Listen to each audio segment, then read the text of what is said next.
All right. What is up, guys? It is the One Championship full card predictions. You guys know, if you've been following the channel for a while, especially, I am a big fan of One Championship. So, always trying to cover the events as best as possible. Obviously, the TNT series is no longer, so we won't be having this card specified for the American viewers, but you will be able to catch it at least on replay, I believe, on the Bleacher Report YouTube channel. Should be a lot of fun. One championship Dangal. The main event, you got Brandon Vera defending his heavyweight belt against Arjan Bhullar. Some good fights throughout this card. Make sure you guys smash that like button.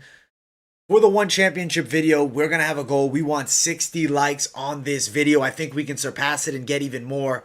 One Championship delivering high level action. So if you're an MMA fan, you really have to love One Championship. It delivers constant quality events. Of course, there's some issues at times, but most of the time, the events are very high level, lots of quality, and they're pretty good competition. I mean, their guys are very skilled. So let's start it off. Make sure you guys smash that like button and subscribe to the channel if you're new here. Let's talk about the first fight of the night. Gary Mangat versus Roshan. Aman. Interesting names here. If you go over to One Championship, you're going to have some difficult ones to pronounce. But I really do like this matchup a lot. On one side, you have somebody who's on the rise, coming up, doesn't have that many professional bouts. I mean, Roshan has 8 fights, 6-2, but definitely has a skill set that's going to be a threat against his opponent, who's 15-3 in Gary Mangat. First, let's talk about Roshan. He is an Indian wrestling champion, closes the distance, and really loves that body lock position. And from there, his takedowns are extremely effective. When he gets on top, he's not a guy that rushes to pass, so you won't find him out of position too often. He's going to slowly look to pass, get more dominant position, and submit his opponents. I mean, the guy is a proven submission artist. 5 wins by submission. Granted, yeah, doesn't have the most high level competition just yet, but he's still dominating his opponents the way he should to become a contender. Obviously, it says featherweight, but we know One Championship's weight class are slightly different, so I believe this is actually the bantamweight division. Gary Mangat on the other side,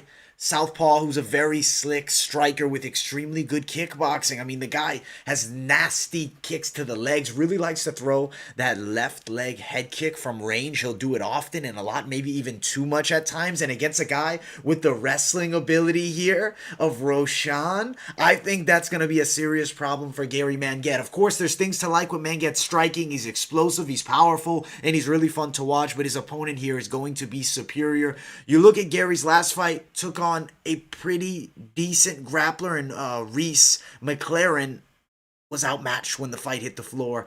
Roshan is going to be the same issue. I think submission victory, probably a rear naked choke. Roshan Mainam wins this fight. Submission round number 2. That is my pick. Now, at this moment, One Championship does not have betting odds released. Depends what bookie you'll be using to see if you can even find any odds. I will double check to see, but usually the odds for one are not out, and they were not out earlier today when I search for the odds here. So let's quickly look One Championship Dangal odds. Let's see if any of the fights odds are out. We would love to see it, but no odds released just yet. And fight odds is pretty much looking for every site. We'll quickly do one more, but best fight odds won't have it, I believe, as well. No lines anywhere right now. I believe in this matchup, if the odds are competitive enough and there's available odds, which not always there, I would bet Roshan submission victory, even though prop bets are unlikely. But let's talk about the next fight of the night. Ayaka Miura versus Rayane Bastos. You look at Ayaka, extremely good judo. She loves that headlock position, throws girls down consistently with it, even in loss in her most recent fight against Tiffany Teo. I mean, she had very good position on the ground, started to gas in that third. I mean, her opponent was there and lasted. She wasn't able to get a finish. Does have a lot of wins by submission. She really likes that Americana. If you look, I mean, a lot of her wins are by that method. You look on the other side, Rayane does have pretty good Brazilian Jiu-Jitsu. Was getting a bit overwhelmed by the wrestling style of her opponent, Sovanari M. That bout, though, she did get the guillotine choke, which got the finish. But first, let's talk a little bit more about Ayaka here. When she's on the ground, she's actually very effective. She usually gets that side saddle position, likes the side position, side control, side saddle, or even the crucifix. Will look for that Americana, which I think is going to be tricky here for Bastos, who I believe is going to be outpaced and outmatched with the takedown ability, but when it hits the ground, she needs to threaten for submissions against Ayaka, or at least try to retain guard, which is proven difficult to do. I gotta be honest here. I actually think we have a bit of a mismatch. Odds not out yet. I think Ayaka Miura, when they do come out, should be sitting around a minus 250 favorite, maybe even looking at minus 300. I think Ayaka wins this fight. I think she should get a submission, but I could also see a decision here. Rayane Bastos, not a girl that's ever lost a professional fight just yet. The one thing I will bring up is a weakness in Ayaka's game. If you're competitive throughout and make it to that third round, she can gas a bit, and that's how against Tiffany Teo in the last one she ended up losing. Still, I got her winning against Rayane Bastos here. Submission victory, round number 1 or 2. Could also see this fight going the distance, maybe, but more likely submission win for Ayaka. Next fight on the card. Let's get to it. Brings us to the main card. So just 2 fights on the prelims, 1 championship. Not known for having many fights on the card. I mean, there's not a lot of fights here. You have Ayaka Miura, and now right away we're on the main card. Nguyen versus Ritu Phogat. Interesting matchup at 115. Definitely a girl they're trying to push. In Ritu Phogat, on the other hand, though, Nguyen has not looked good, losing 4 out of her last 5. 3-fight losing streak. She's gonna be a bit outmatched, to be honest here. It's purposeful matchmaking in this fight. If you look at Ritu Phogat, she already has another fight booked as of right now against Bo Mang. Unless that's a mistake, I don't believe it is. And that's what? 2 weeks later? Unless you're winning dominantly or getting tapped out in 5 seconds, you're probably not fighting 2 weeks after your bout, unless it's a walkthrough. And that's what I guess they're expecting here in this matchup. I think the fight by Nguyen, pretty good striker. I like the Muay Thai style that she has. Definitely has good hands too. 4'11", gonna be tricky. Could be a hard girl to submit, being as small as she is. Has shown good submission defense in the past. Against her opponent, Ritu Phogat, she's definitely representing India well here and has a big opportunity. She's very good wrestling, tons of top pressure, and she tends to smother her opponents when she is on top and unload ground and pound. She likes that crucifix position. Could find win here in that position. I think Ritu Phogat wins this fight. TKO or unanimous decision. I will lean unanimous decision simply because of the durability shown by Nguyen in the past. But I think Ritu Phogat could be a girl to TKO, or especially seeing how close her next fight is booked. Obviously, they know this is a bit of a stylistic nightmare for Nguyen, and that's why I'm riding with Ritu Phogat to win this bout. As we mentioned, no odds. I don't know how they'd book it. Seeing the losing record of Nguyen, I think Phogat will probably be a favorite in this matchup, and you may even find her at unrealistically high odds, and they may not be worth a bet.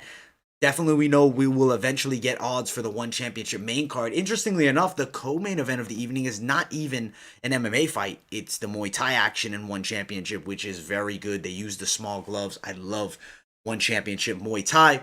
Let's talk about this co-main event, but before we do that, make sure you guys smash that like button if you have not already. Whether you're watching here live right now or you are watching on replay, appreciate you all for tuning in. Smash the likes. Let's get it pumping. If you're new here, MMA experts, we cover all things MMA, and this is our 1 championship predictions for this week. And let's talk about this co-main event. Saenchai PK Saenchai takes on Sean Clancy. I really think we are in store for a showcase fight. Clancy, I gotta respect the man. Good fighter, solid game, has fought actually against the legendary Saenchai and lost that fight in the past. I mean, his Muay Thai is aggressive. He likes to come forward and mix it up. He likes to stay in range, fairly close range, not overly close, but the good Muay Thai range where there's opportunities to work in the boxing and the low kicks as well. And he definitely does mix it up at a fairly high level. Of course, very skilled. Record not listed. I do want to see if we can pull up his official record. I did forget to bring it on screen here. So let's pull it up and let's see if we can find out his record. In kickboxing, 62 fights, 44 wins. Let's quickly pull up the record. 44-17 in kickboxing. Hard to find the most legitimate results here. If you look at PK Saenchai at the what is it saying? One Thai gym. Pungsari. He fought Pungsari Saenchai from that Muay Thai gym. And he lost that fight in his last bout. This was about a year ago now. In this matchup here, though, you have on the other side PK Saenchai, Tawenchai.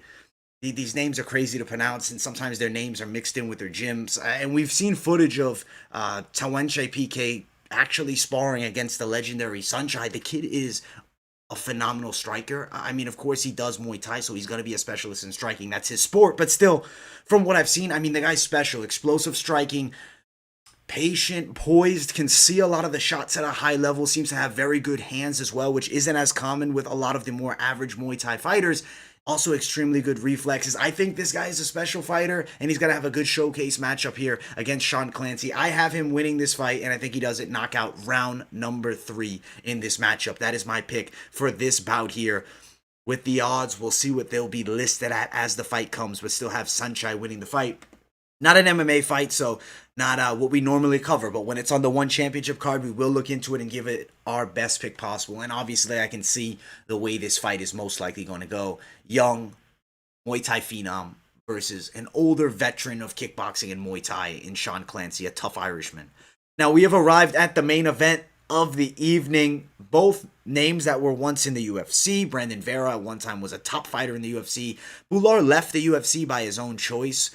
Wasn't really going to be moving anywhere. Actually, I don't know if they re-signed him. It might not have been his choice. But he left on a good note with 2 fights in a row. Wasn't really that entertaining throughout the time in the UFC. Wrestling heavy attack. A bit of more of a plodding, slow style. And even when you see him on the feet, I mean, his striking isn't excellent by any means, but it's competent at this point. It's definitely gotten better.